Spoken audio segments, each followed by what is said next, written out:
Selamat datang di YouTube channel Podcast Memories. Sebelum mulai mendengarkan, jangan lupa pakai headset kalian. Jangan lupa untuk klik tombol subscribe serta nyalakan notifikasinya, dan selamat mendengarkan. Salam Memories. Assalamualaikum warahmatullahi wabarakatuh. Salam damai sejahtera untuk kita semua. Om Swastiastu, Namo Buddhaya, salam kebajikan. Kembali lagi di podcast kita, Podcast Memories. Tempat di mana semua orang curhat dan sharing pengalaman kehidupan masing-masing, baik itu cerita asmara, sedih, bahagia, kekecewaan. bersama gue Komo dan Saya Niko. Kali ini kita akan membacakan cerita dari sahabat Memories. Dia seorang laki-laki dan namanya tidak perlu disamarkan karena dia membawa pesan dalam cerita ini untuk seseorang yang jauh di sana. Semoga orang tersebut bisa mendengarkan. melihat ataupun mendengarkan video kita dan pesan ini tersampaikan. Oke, lanjut bro. Oke, untuk siap. ceritanya. Halo Podcast Memories. Terima kasih sudah dibacakan ceritaku. Perkenalkan, namaku Eza. Aku adalah karyawan swasta di salah satu perusahaan di Jakarta. Aku mau berbagi cerita sedikit tentang alasan kenapa aku masih sendiri sampai umur 32 tahun. Buat Emma, dimanapun kamu berada, semoga kamu selalu sehat dan senantiasa dalam lindungannya. Amin. Susit banget bro. Kisah ini dimulai ketika aku duduk di bangku SMP. Awal mula aku bertemu dengan orang yang paling gak bisa aku lupain sampai saat ini. Berat. Namanya Emma. Kita ketemu pertama kali waktu kita les di bimbel yang sama. Semakin sering ketemu, ternyata aku mulai suka karena dia paling aktif di kelas, paling pinter, ramah, dan care sama teman-teman. Kali ini aku memberanikan diri untuk nulis surat. Bisa dibilang surat cinta sih. Cinta monyet pada zamannya. Aku bilang kalau aku suka. Sudah 3 kali ini aku nulis surat buat dia. 3 kali.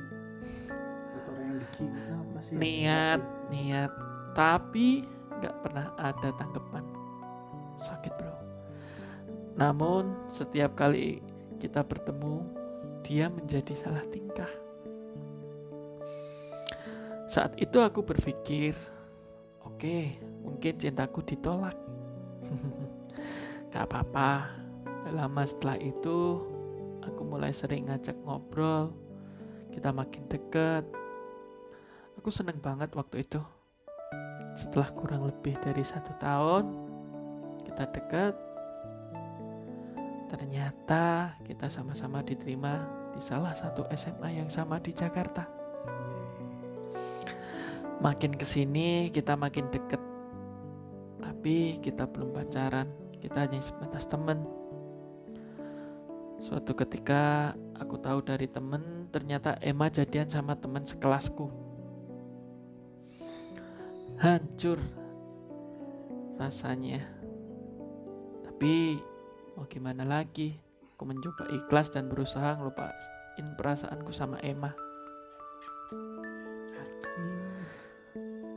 Setelah Emma punya pacar, dia jadi banyak berubah, berusaha menghindar dari aku. Mungkin pacarnya ngelarang buat deket lagi sama aku. Oke, kali ini aku harus benar-benar bisa nerima kenyataan. Waktu terus berjalan. Aku tetap berusaha ngelupain Emma dan aku hampir berhasil. Tapi tiba-tiba Emma muncul lagi di kehidupanku. Dia nangis, cerita panjang lebar, dan ternyata dia udah putus sama teman sekelasku. Bisa dibilang perasaanku lega. akhirnya aku bisa deket lagi sama Emma kayak dulu. Antara jahat sama gimana gitu ya bro. Iya. Tapi mau gimana sih, keadaan begitu, dan itu mungkin kesempatan buat dia juga untuk lebih dekat lagi. Oke, mungkin ini salahku yang sudah terlalu nyaman dengan friendzone ini. Jadi banyak ketakutan kalau aku ngungkapin perasaanku yang ada. Nantinya jadinya Emma malah jauhin aku. Karena kita sudah berteman baik, ya udahlah, seperti itu aja katanya. Dia lebih mementingkan pertemanan berarti kan. Ya nggak mau. Mengalahkan perasaannya dia. Dia takut kalau ngungkapin, dianya nggak mau ditinggalin juga. Ketakutannya itu ya. Iya. Singkat cerita, waktu kita sama-sama berusaha belajar keras untuk UAN,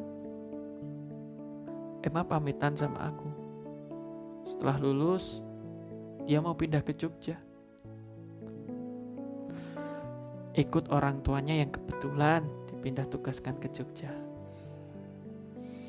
Awal dia pindah, kita masih biasa tetap kasih kabar, say hi lewat dunia maya, apapun itu.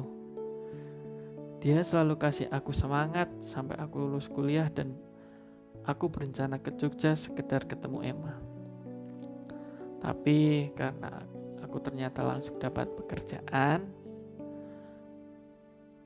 waktu itu rencana hanyalah rencana. Aku mulai sibuk dengan kerjaanku. Intensitas komunikasi kita pun menjadi berkurang. Aku merasa kehilangan waktuku yang biasa untuk Emma. Tak terasa sudah 2 tahun aku bekerja. Sedikit banyak menabung dari hasil jerih payahku. Aku pengen menyempatkan untuk berkunjung ke Jogja.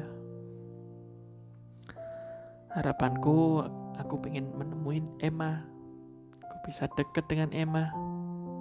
Dan hal itu berjalan mulus sesuai dengan yang aku harapkan. Pada saat itu sempat terbesit aku ingin mengutarakan perasaanku dan melamarnya sambil bawa kedua orang tuaku. Wow, langsung. Gaspol. Sekalian aku ingin mengajak kedua orang tuaku berlibur ke Jogja. Setelah aku berdiskusi dengan orang tuaku sangat mendukung keputusanku. Namun, ternyata ini awal mula menghilangnya Emma dari kehidupanku. Hilang bro. Celing. Berat. Iya.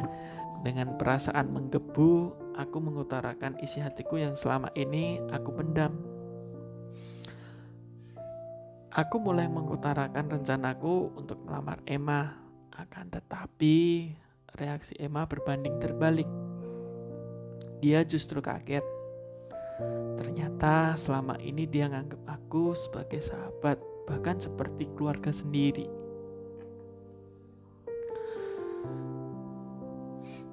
Dan bertepuk sebelah tangan. iya, tapi kan ya mungkin friendzone tadi ya, dia udah nyaman. Tapi mau gimana lagi sih, namanya perasaan gak bisa dipaksakan. Oke, lanjut bro. Dan perasaanku terhadap dia hanya dianggap cuman lelucon masa kecil. Oh, jadi dia tuh ngiranya bercandaan dari awal ketemu kali ya. Sampai dengan dia dewasa tetap aja menganggap itu sebagai cinta monyet. Iya, padahal beneran. Hatiku sakit mendengar semua ini. Pada saat itu niat untuk melamar Emma ternyata ditolak. Setelah kejadian itu, Emma mulai menjauh dan semakin menjauh sampai pada titik di mana dia menghilang dari kehidupanku. Hingga saat ini, sampai mungkin dibacakan sama pembawa acara di podcast, aku masih belum berhasil menemukan keberadaan Emma. Dari media sosial, menanyakan kepada teman, semua udah aku lakukan. Pesanku buat Emma, mudah-mudahan kamu mendengarkan podcast ini. Yang perlu kamu tahu, sampai saat ini aku masih belum bisa ngelupain kamu. Dan perasaanku masih sama seperti dulu. Semoga kamu sehat, bahagia, dan semoga kamu masih mengingatku sebagai temanmu yang tersimpan di sebagian kecil hatimu. Terima kasih untuk Podcast Memories telah membacakan kisah hidupku. Salam Memories. Oke, terima kasih dari siapa tadi? Eza. Mudah-mudahan setelah podcast ini dibacakan cerita dari kamu, Emma denger dan gimana ya? Bisa melihat video ini sehingga dia benar-benar tahu hingga saat ini perasaanmu bagaimana ke Emma. Dan kita mendoakan yang terbaik buat kalian berdua, mendapatkan pasangan hidup yang terbaik dan bahagia dengan kehidupannya masing-masing. Jika dijodohkan, alhamdulillah. Jika tidak, Allah akan mempunyai cerita sendiri untuk kalian. Yang terbaik lah untuk kalian. Ya. Oke, sehat selalu, jaga kesehatan, bahagia. Sampai di sini dulu podcast dari kita. Kalau ada cerita yang perlu di-share untuk dibacakan di kita, bisa di-share melalui mana, Bro? IG kita yang tercantum dalam deskripsi kami ataupun melalui email kita dan juga ada di deskripsi kami. Silakan kalian bisa berbagi ke kita untuk kita bacakan setiap minggunya. Terima kasih atas partisipasi teman-teman sekalian. Semoga tayangan ini bermanfaat bagi kita semua. Oke, bye. Bye. Salam Memories.